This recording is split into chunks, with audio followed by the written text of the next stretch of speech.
यह एक गरीब लड़के सुनील की प्रेरणादायक कहानी है, जिसने कठिनाइयों और संघर्षों के बावजूद मेहनत और संकल्प से एक बड़ा अफसर बनकर अपने पिता का सपना पूरा किया। कहानी का नाम, एक बेटे का संकल्प। एक छोटे से गांव में राकेश नाम का एक गरीब आदमी अपनी पत्नी गीता और बेटे सुनील के साथ रहता था। राकेश के पास एक छोटा सा ठेला था, जिस पर वह बिरयानी बेचकर अपना गुजारा करता था। उसकी पत्नी अक्सर बीमार रहती थी, जिसकी वजह से राकेश जो पैसे कमाता वे गीता की दवाई में ही खर्च हो जाया करते थे। इस कारण घर की स्थिति काफी खराब थी। एक दिन राकेश गांव के चौराहे पर बिरयानी बेच रहा था। राकेश का दोस्त रमेश भी उसके पास खड़ा था और बोला, सुन राकेश, क्या हाल है? कुछ खास नहीं, बस जैसे तैसे करके घर का गुजारा कर रहा हूँ। वे दोनों बातें करने लगते हैं।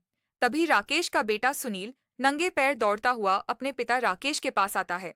पिताजी जल्दी चलिए, अचानक माँ की तबीयत बहुत खराब हो गई है। अरे, ये क्या कह रहा है बेटा? सुबह तो वह बिल्कुल ठीक थी। चल जल्दी चलते हैं। रमेश, जरा ठेले का ध्यान रखना, मैं जाकर देखता हूँ कि गीता को क्या हुआ है। ठीक है राकेश। राकेश घबरा कर घर की ओर दौड़ता है। घर के अंदर पहुंचते ही वह देखता है कि उसकी पत्नी गीता चारपाई पर बेजान पड़ी होती है। उसके माथे पर गीली पट्टी रखी हुई थी। राकेश, सुनील का ध्यान रखना, मेरी जिंदगी का अब कोई भरोसा नहीं है। नहीं गीता, ऐसा मत कह, तू जल्द ठीक हो जाएगी, मैं वैद्य को बुलाता हूँ। राकेश दौड़ते हुए गांव के वैद्य के पास जाता है। वैद्य जी राकेश के साथ लौटते हैं। राकेश, इसकी हालत बहुत नाजुक है, इसे तुरंत दवाई की जरूरत है, लेकिन यह दवाई सिर्फ शहर में मिलेंगी। शहर? लेकिन वहां जाने में 4 घंटे लगेंगे और मेरे पास तो पैसे भी नहीं हैं। राकेश, कुछ भी कर, पर देर मत कर, तुझे अपनी पत्नी की जान बचानी है। राकेश एक पल भी देरी किए बिना दौड़ता है और अपनी पुरानी बैलगाड़ी में गीता को लेकर शहर की ओर चल पड़ता है।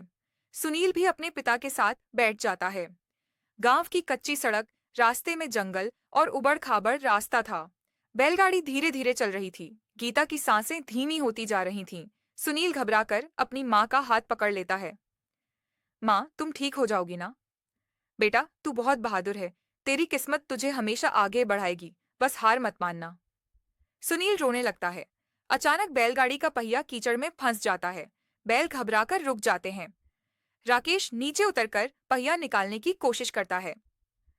हे भगवान, अब क्या करूं? इतने में रास्ते से एक कार गुजरती है, जिसमें एक अमीर सेठ बैठा होता है। सुनील दौड़कर कार के पास जाता है और हाथ जोड़कर विनती करता है, सेठ जी, कृपया मेरी माँ को शहर तक पहुंचा दीजिए, उसकी जान खतरे में है। हाँ हाँ, लेकिन मुझे देर हो रही है। देखो, मुझे बहुत काम है, इसलिए मैं तुम्हारी मदद नहीं कर सकता। सेठ जी, दया कीजिए, मेरी पत्नी मर जाएगी। मेरी बला से, मुझे अपने काम से मतलब है, रास्ते से हटो। सेठ कार लेकर आगे बढ़ जाता है।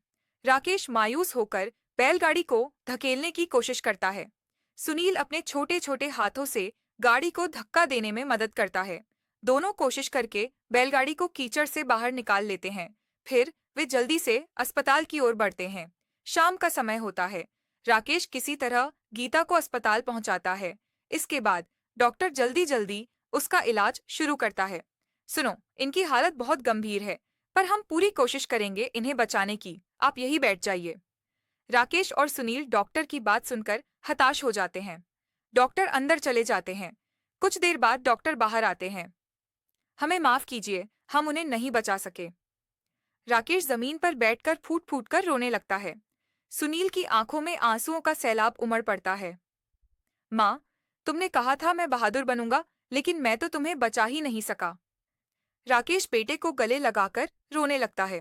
इसके बाद वे गीता को लेकर घर की ओर चल पड़ते हैं। जब वे गांव पहुंचते हैं, तभी गांव वाले गीता की यह दुखद खबर सुनकर वहां इकट्ठा हो जाते हैं। माँ, मैं बड़ा होकर गरीबों के लिए कुछ करूंगा। जो लोग अमीर होकर गरीबों को ठुकरा देते हैं, मैं उनके लिए इंसाफ करूंगा। गांव के बड़े बुजुर्ग सुनील की बात सुनकर उसे गले लगाते हैं। सुनील की आंखों में माँ की यादें और संघर्ष का संकल्प साफ दिखाई देता है। कुछ सालों बाद गीता की मृत्यु के बाद राकेश टूट चुका था। उसने ठेला अपने दोस्त रमेश को बेच दिया था, लेकिन अब खेतों में मेहनत करते करते उसकी कमर झुक गई थी। कर्ज का बोझ बढ़ता जा रहा था। सुनील अब 19 साल का हो चुका था। वह भी पिता के साथ खेतों में काम करने लगा था। बारिश हो रही थी, लेकिन दोनों कीचड़ में भी काम कर रहे थे। राकेश हल चला रहा था। सुनील भी उसके साथ खेत में लगा हुआ था। बेटा, थोड़ा आराम कर ले, तुझे ठंड लग जाएगी। नहीं पिताजी, मुझे काम पूरा करना है। आपने कहा था कि मेहनत कभी बेकार नहीं जाती। राकेश बेटे को गर्व से देखता है। सुनील का हौसला देखकर उसकी आंखें नम हो जाती हैं। तभी बारिश रुक जाती है। इतने में गांव का साहूकार रघु सेठ खेत पर आ जाता है। उसके साथ उसके गुंडे भी थे। ओए राकेश, कर्ज की किस्त का क्या हुआ? अभी तक पैसे नहीं दिए। सेठ जी, बस 1 महीने का और समय दे दीजिए। फसल कटने पर सब चुका दूंगा। बस बहुत हो गया तेरा नाटक। अब मैं तेरी जमीन अपने नाम लिखवा आऊंगा। सेठ गुंडों को इशारा करता है।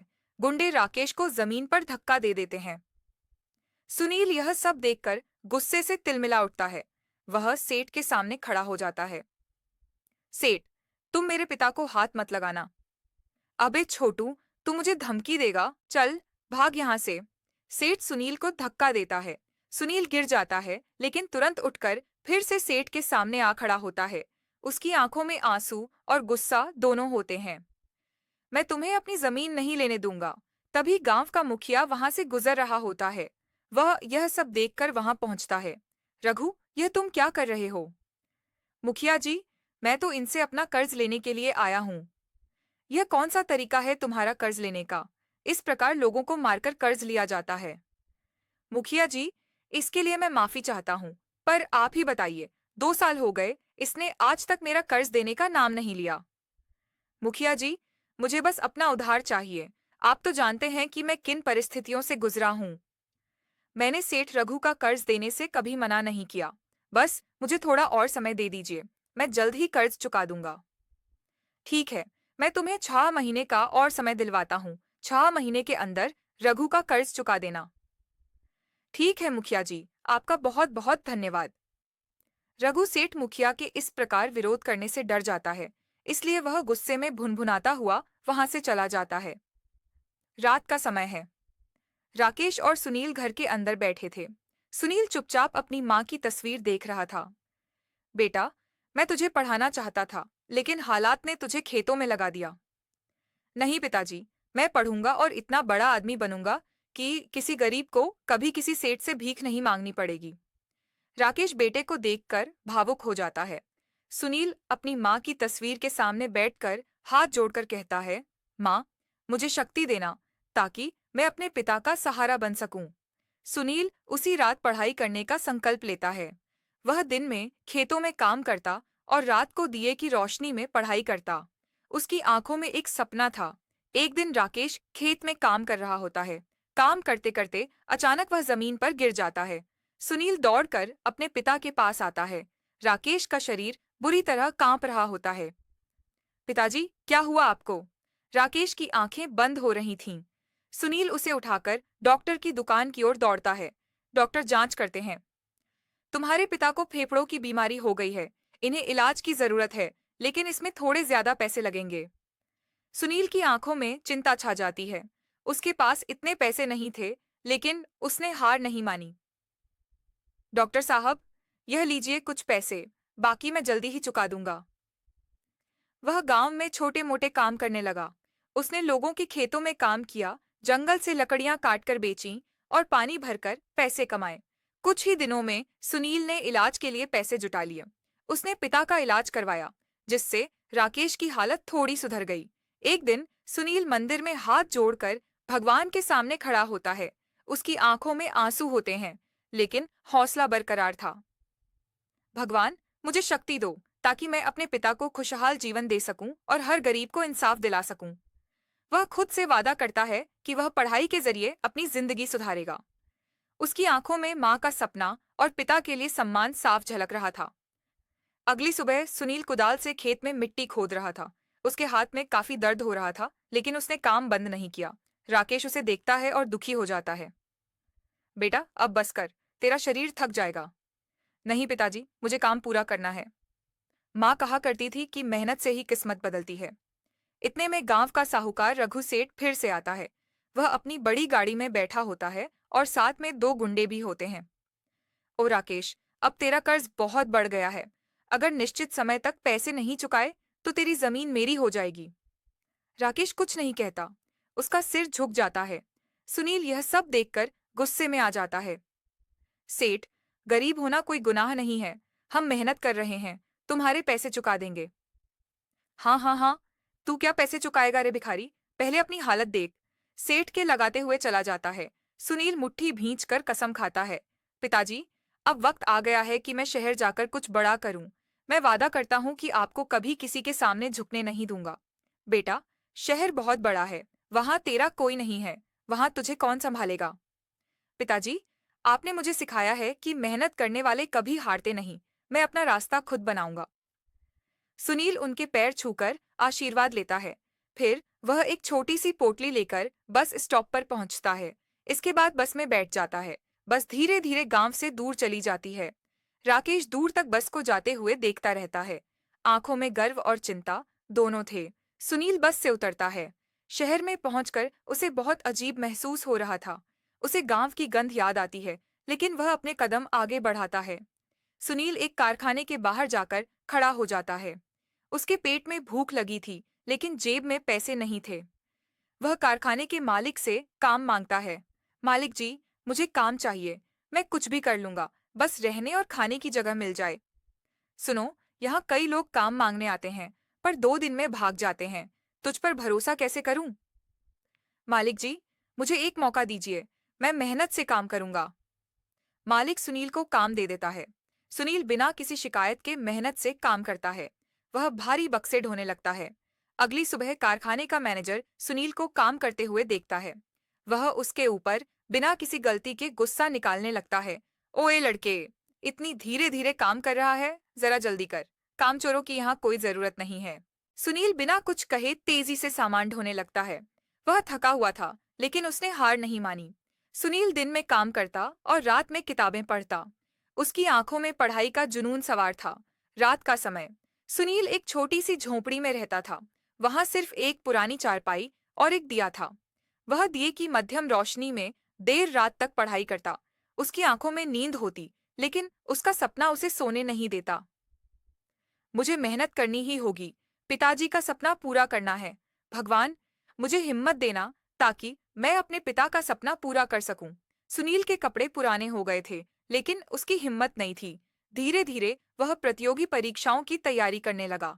कई सालों की मेहनत के बाद सुनील एक बड़ी सरकारी नौकरी की परीक्षा देकर मंदिर में भगवान के सामने हाथ जोड़कर प्रार्थना कर रहा होता है। हे भगवान, मुझे हिम्मत देना ताकि मैं अपने पिता का सपना पूरा कर सकूं। कुछ दिन बाद सुनील अपनी झोपड़ी के बाहर बैठा हुआ था। उसकी आंखें सूजी हुई थीं, क्योंकि वह रात भर जाग कर तैयारी करता था। तभी एक डाकिया उसके पास आता है और उसे एक लिफाफा देता है। वह कांपते हाथों से लिफाफा खोलता है। उसकी आंखें चमक उठती हैं। सुनील का उस नौकरी में सिलेक्शन हो गया था। उसकी मेहनत रंग लाई थी। वाह, मैंने कर दिखाया, पिताजी का सपना पूरा हो गया। वह खुशी में फूट फूट कर रोने लगता है। 2 महीने बाद सुनील बड़ी गाड़ी में बैठकर गांव लौटता है। वह अब एक सरकारी अधिकारी बन चुका था। गांव वाले उसे देखकर हैरान रह जाते हैं। राकेश, जो अब बूढ़ा हो गया था, बेटे को देखकर अपने आंसू रोक नहीं पाता। बेटा, तू सच में मेरा सुनील है। तूने अपना वादा पूरा कर दिया। गांव वाले सुनील की सफलता से बहुत खुश थे। रघु सेठ, जो कभी सुनील का अपमान करता था, अब उससे हाथ जोड़कर माफी मांगता है। सुनील बाबू, मुझे माफ कर दो। मैंने तुम्हारे साथ बहुत बुरा किया।